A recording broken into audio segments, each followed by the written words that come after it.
قرآن کریم میں جہاں پر مختلف انبیاء کے قصے اور ان کے مختلف ادوار کے حوالے سے رہنمائیاں موجود ہیں، وہیں پر حضرت موسیٰ اور خضر کا قصہ آپ سے سب نے سنا ہوا ہے اور قرآن میں موجود ہے۔ حضرت موسیٰ علیہ السلام کو کچھ آیتیں، 10 آیات، 10 اللہ کی صورت میں اللہ کی طرف سے عطا ہوئی۔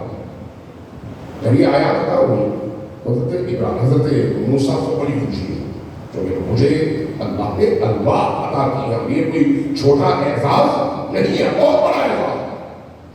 دل میں خیال پیدا ہوا کیا اس دنیا میں زمین پر مجھ سے زیادہ اللہ کا مقرب کوئی ہو سکتا ہے؟ یہ خیال پیدا ہوا، یہ کوئی برا خیال تو نہیں تھا، لیکن خود پسندی کا ایک شائبہ سا اس میں نظر آتا ہے کہ میں واقعی اللہ کی بارگاہ میں کچھ زیادہ ہی کر لیا۔ وہی نازل اے موسیٰ فلان جگہ جائیے، وہاں پر ایک صاحب ہے اور ان کا نام خضر ہے، ان سے ملیے اور کوشش کیجیے ان کے ساتھ کچھ دن گزاریے۔ اور ہم بول کے حضرت خضر کے پاس، حضرت خضر کون ہے؟ نبی ہے؟ نہیں، نبی نہیں ہے، نبی یہ ہے، اور پھر یہ بھی عام نبی نہیں ہے، اولو العزم صاحب شریعت صاحب کتاب نبی ہے۔ اولو العزم انبیاء 5 ہی ہیں، ان 5 میں سے ایک حضرت موسیٰ ہے۔ تو حضرت موسیٰ کی نبوت اور رسالت کے دور میں کوئی اور نبی موجود نہیں ہے، وہ خود نبی ہے۔ حتیٰ حضرت شعیب نبی تھے، لیکن حضرت شعیب کے مقابلے میں حضرت موسیٰ بڑے نبی ہیں، عمر میں چھوٹے، منصب میں بڑے۔ اس لیے آپ دیکھیں کہ صاحب شریعت حضرت شعیب نہیں ہے، صاحب کتاب حضرت شعیب نہیں ہے، حضرت موسیٰ ہے۔ اب یہ اولو العزم نبی، صاحب شریعت نبی، صاحب کتاب نبی کس کے پاس جاتے ہیں؟ حضرت خضر کے پاس۔ حضرت خضر نبی نہیں ہے، کیا ہے؟ ولی خدا ہے، ولی خدا۔ یہاں سے ایک بات سمجھ بھی لیجیے کہ بعض اوقات بعض انبیاء نبی ہوتے ہیں، ولی نہیں ہوتے، اور بعض اوقات بعض اولیاء نبی بھی ہوتے ہیں اور ولی بھی ہوتے ہیں، بعض اوقات بعض اولیاء ولی ہوتے ہیں، نبی نہیں ہوتے۔ ہمارے نبی محمد مصطفیٰ صلی اللہ علیہ وآلہ وسلم جہاں نبی تھے وہیں پر ولی بھی تھے، جہاں نبی تھے وہیں پر ولی بھی تھے، وہیں پر امام بھی تھے۔ لیکن حضرت موسیٰ ولی نہیں تھے، نبی تھے، حضرت خضر نبی نہیں تھے، ولی تھے۔ لیکن اب یہاں پر دیکھیے اللہ نے ان کو بھیجا کس کے پاس؟ حضرت خضر کے پاس پہنچ گئے۔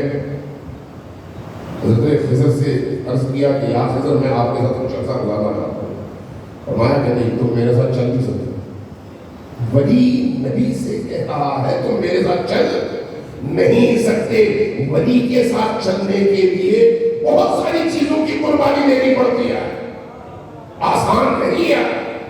جب انبیاء کے لیے مشکل ہے تو پھر عام انسانوں کے لیے کتنا مشکل ہونا چاہیے۔ اس کی میں متوجہ کرنا چاہتا ہوں کہ حضرت خضر آتے ہیں اور فرماتے ہیں کہ تم میرے ساتھ چل نہیں سکتے۔ اس بات کرتے نہیں میں آپ کے ساتھ چلوں گا، چلو ٹھیک ہے چلتے ہیں۔ ایک جگہ پہنچ گئے کسی شہر میں، بھوکے ہیں، پیاسے ہیں، تھکے ہوئے ہیں، کوئی ان کو گھر کا دروازہ نہیں کھولتا، کوئی ٹھنڈا پانی نہیں پلاتا، کوئی چائے نہیں پلاتا، کوئی پانی نہیں پلاتا۔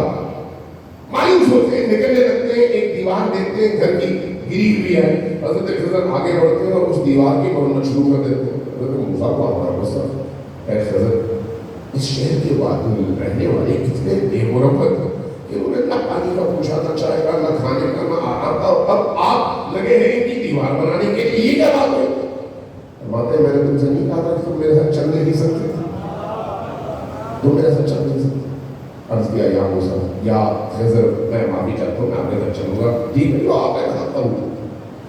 دیوار کی مرمت ہوئی، آگے گئے، ایک جگہ دیکھا، دو جواب، میں خلاصہ کر رہا ہوں چونکہ اصل نقطہ آپ کے سامنے پیش کرنا چاہتا ہوں۔ دیکھا دو نوجوان چھوٹے بچے ہیں، کھیل رہے ہیں، آپ فوراً گئے ان دونوں بچوں کو مار دیا۔ حضرت موسیٰ کو بڑا غصہ آیا، ویسے بھی جلالی تھے، فرعون کے مقابلے میں ان کی داستانیں پڑھے نا قرآن میں، جلالی نبی تھے ماشاءاللہ۔ تو غصہ کیا یا خضر خاطی کیا کہ دو بے گناہ بچوں کو مار دیا۔ مایا کہ میں نے نہیں کہا تھا کہ تم میرے ساتھ نہیں چل سکتے، عرض کیا آخر آپ نے 2 بے گناہ بچوں کو مارا ہے. فرمایا کہ ٹھیک ہے چلو اپنی راہ لو واپس چلے جاؤ. جب کہا واپس جاؤ تو رک گئے. کہا نہیں میں آپ کے ساتھ چلوں گا. ٹھیک ہے میں دوبارہ سوال نہیں کروں. چل پڑے دریا کے کنارے پہنچے. دیکھا بہت ساری کشتیاں ہیں. ان کشتیوں میں سے ایک بندے نے آگے بڑھ کے وہ بٹھا دیا تاکہ دریا کے اس پار لے جائے. دریا کے اس پار جاتے جاتے رستے میں حضرت خضر نے اس کشتی میں سوراخ کر دیا. نیچے اس کی فرش پہ سوراخ کر. حضرت موسیٰ یہ کیا کر رہا ہے؟ اس بیچارے نے ہماری مدد کی ہے, اس پار میں پہنچا رہا ہے اور پھر حضرت خضر آگے یہ کام کر رہے ہیں. عرض کیا کہ اے خضر آپ نے یہ کیا کیا؟ ظلم کیا اس کے ساتھ. ظلم تک میں کہہ رہا ہوں. حضرت موسیٰ نے کہا آپ نے یہ کیا کر دیا؟ فرمایا کہ میں نے کہا میں کہتا ہوں میرے ساتھ صبر نہیں کر سکتے, نہیں چل سکتے, لن کر سکتے تو میرے ساتھ نہیں چل سکتے. عرض کیا کہ کیا کروں مجھے سمجھ نہیں آئی.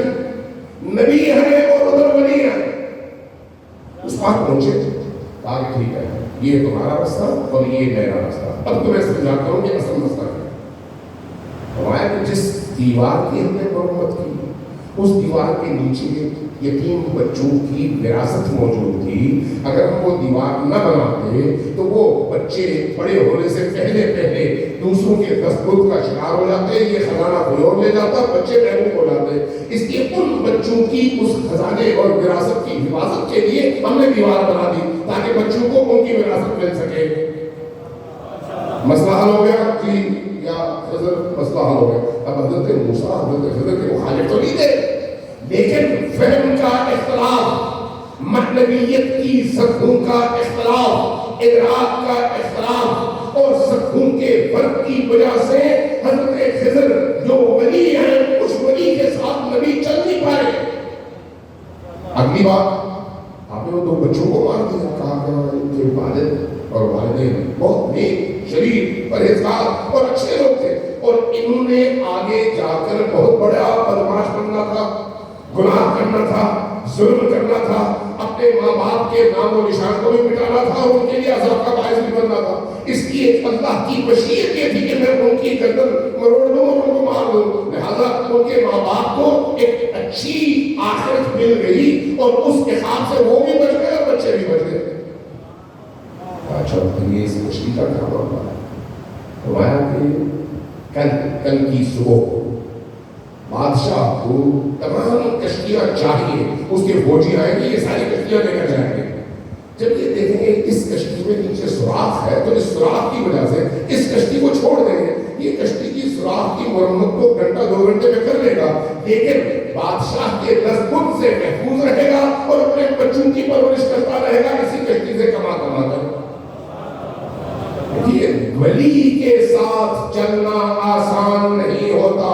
یہی وجہ ہے کہ خانے فاطمہ میں ان ہزاروں نہیں لاکھوں لوگوں میں سے چند لوگ ولی کے ساتھ کھڑے ہوئے اور ان میں سے بھی بعد میں کچھ لوگ ہٹ گئے. اس لیے کہ ولی کے ساتھ چلنا آسان نہیں ہوتا.